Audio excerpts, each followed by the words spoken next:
চিরনিদ্রায় শায়িত হলেন Roman Catholic খ্রিস্টানদের ধর্মগুরু পোপ ফ্রান্সিস। ভ্যাটিকানে অন্ত্যেষ্টিক্রিয়ার পর রোমের সান্তা মারিয়া ম্যাজিওরে ব্যাসিলিকায় আনা হয় তার মরদেহ।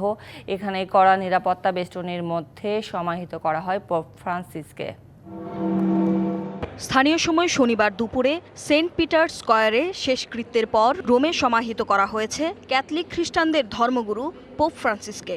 এর আগে ভ্যাটিকানের সেন্ট পিটার্স বেসিলিকার সামনের চত্বরে রাষ্ট্রীয় মর্যাদায় সম্পন্ন হয় অন্ত্যেষ্টিক্রিয়া। এ সময় পোপের প্রতি শেষ শ্রদ্ধা জানাতে অংশ নেন বিশ্বের বিভিন্ন রাজপরিবারের সদস্যদের পাশাপাশি রাষ্ট্র ও সরকার প্রধানরা। শামিল ছিলেন বাংলাদেশের অন্তর্বর্তী সরকারের প্রধান উপদেষ্টা ডক্টর মোহাম্মদ ইউনূস, মার্কিন প্রেসিডেন্ট ডোনাল্ড ট্রাম্প ও ইউক্রেনের প্রেসিডেন্ট ভলোদিমির জেলেনস্কি সহ বিশ্ব নেতারা।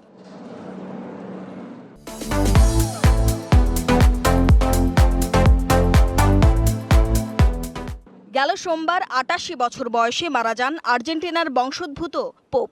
শেষ শ্রদ্ধা নিবেদনের জন্য পোপের মরদেহবাহী কফিনটি রাখা হয় সেন্ট পিটার্স বেসিলিকা গির্জায়। ৩ দিন ধরে ২.৫ লাখের বেশি ভক্ত অনুরাগী তার প্রতি শ্রদ্ধা নিবেদন করেন। পরে স্থানীয় সময় শুক্রবার রাতে ধর্মীয় আচারের মধ্য দিয়ে বন্ধ করা হয় coffin. Tumpa Tarafdar, DBC news desk.